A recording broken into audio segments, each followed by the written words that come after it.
अंगुली इशारा से जोगी बाबा के यो खगा हजारी द्वार के रास्ता बता के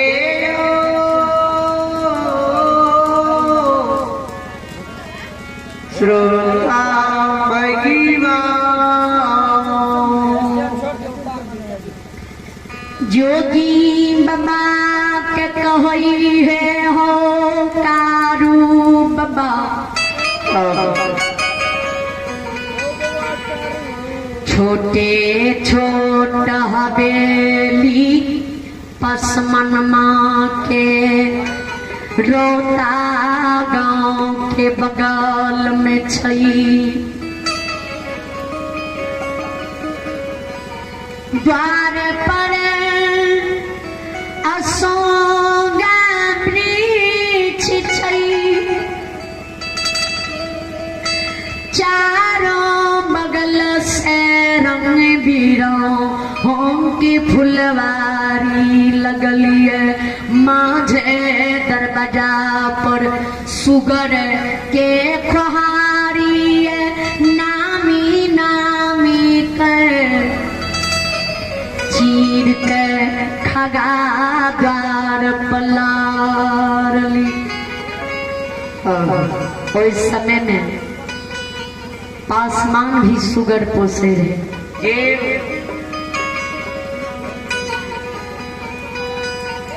वही से पाचन जी हो जी खगा हजारी की द्वार छी।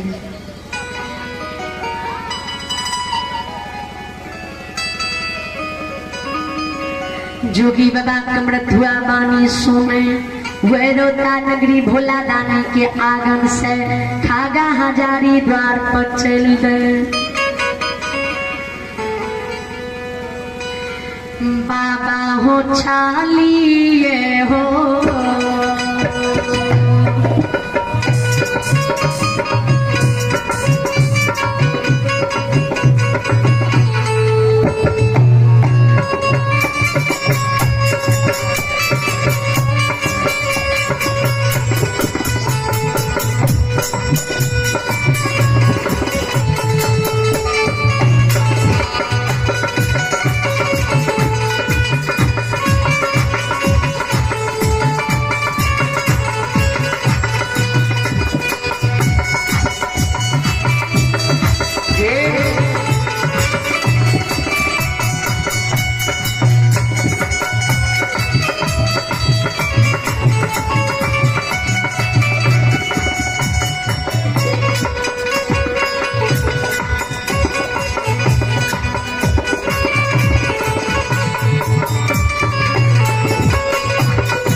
आइया में मनिका कुमारी और मुन्ना कुमार जिन्होंने साधा दिल से 50 रुपये के दान दिए।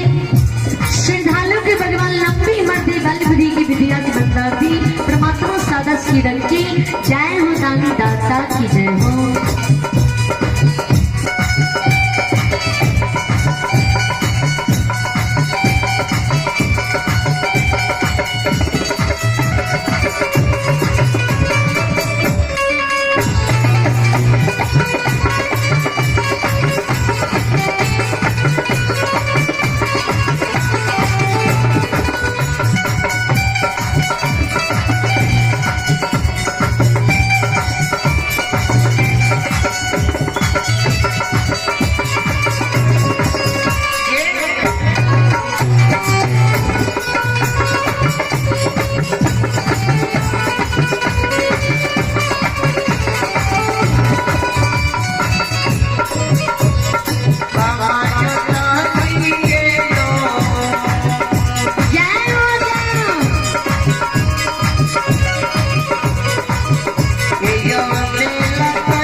के नाम सोनी। आइया में रविंद्र शर्मा जी के सुपुत्र और सुपुत्री जिन्होंने साधा दिल से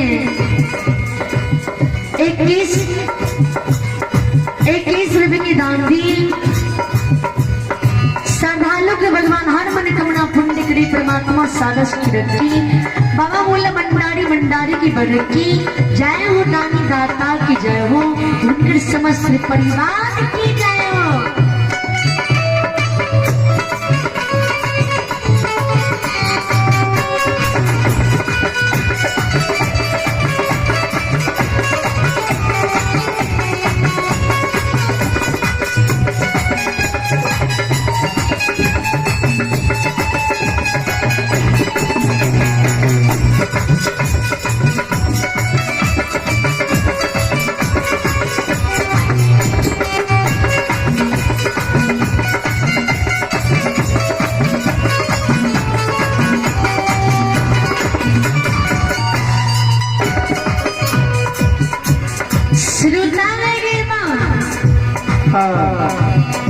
जोगी बता जी खगा द्वार पर चल दे। बाबू भैया माओ हम ध्यान में विचार करबे। खगा हजारी के मार बड़ी चतुर सियान रहे। 6 महीना अब जाने रहे, 6 महीना पौछ जाने रहे। जिकरा हम सब देहाती भाषा में जिकरा दैन कहे छिए, वो दैन खगा हजारी के मार है। खगा हजारी के माँ जी जान जाए, खगा हजारी के माँ दरबार मार खगा नजदीक चल जाए, खगा लग में बैठ जाए, खगा से जवाब करे बेटा रे सोने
आइया में बालेश्वर यादव जी की नाइट टिंकू कुमार जिन्होंने साधा दिल से 51 रुपए की दान दिए। श्रद्धालु को भगवान लंबी उम्र दी, बल बुद्धि विद्या की भंडार दी। जय हो दानी दाता की जय हो, उनकर समस्त परिवार की जय हो।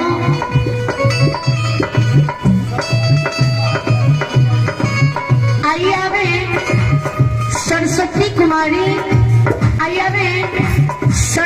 कुमारी स्थानीय निवासी जिन्होंने साधा दिल से 10 रुपए की दान दिए।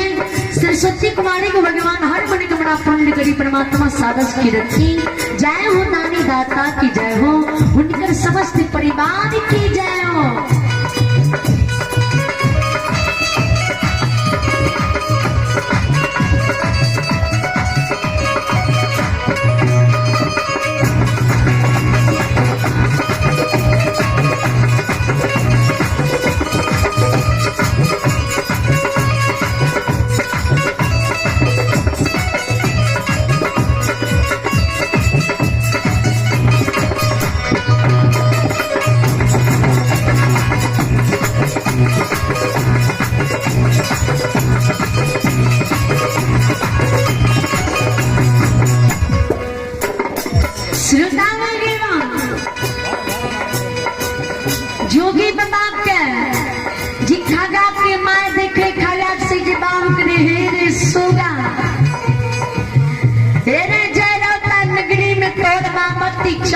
हो। जय रोता नगरी में तोला डर से रोता के लोग कमरथुआ पुजारी थर थर कांपे हो। बिना तोला आज्ञा के नहीं मंदिर घर में पूजा करे हो, नहीं तोरा के मुंह पर बोले हो। आ लागल मंदिर के बेटा के बाद खुल गेलो ये, कमरथुआ के मुंडा बांध करा गाड में खुल गेलो ये। माँ बानी जी खगा हजारी सुने खगा हजारी के तरमा के लहर मगोज समय जाए, गुस्सा से शरीर की खून खोले, तामस से दोनों आंख लाल पियर हुए। माँ से जवाब करके गए माँ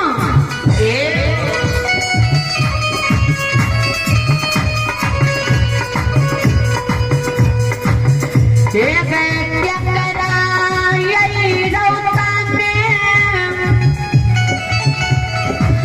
प्राण के मोह नहीं रहल के एहन मार के डर से योद्धा अवतार लेके बिना हमरा आज्ञा के मंदिर के बाहर खोल मंदिर में पूजा करिए। आवे पुजारी करोता में जी मैयो गे जी रे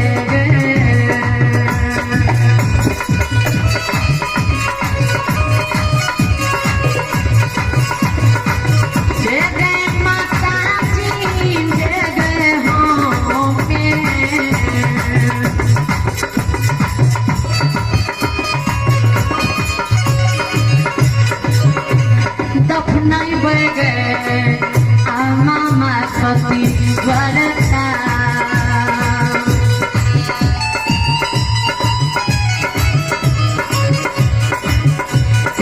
अपने जानी मैया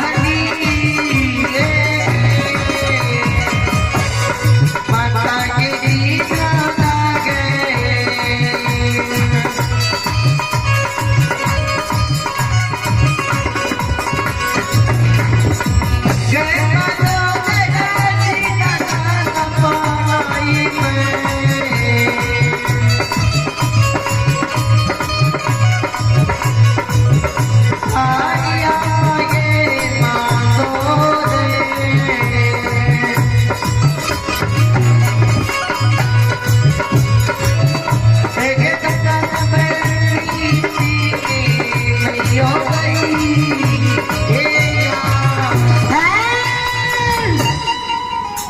माँ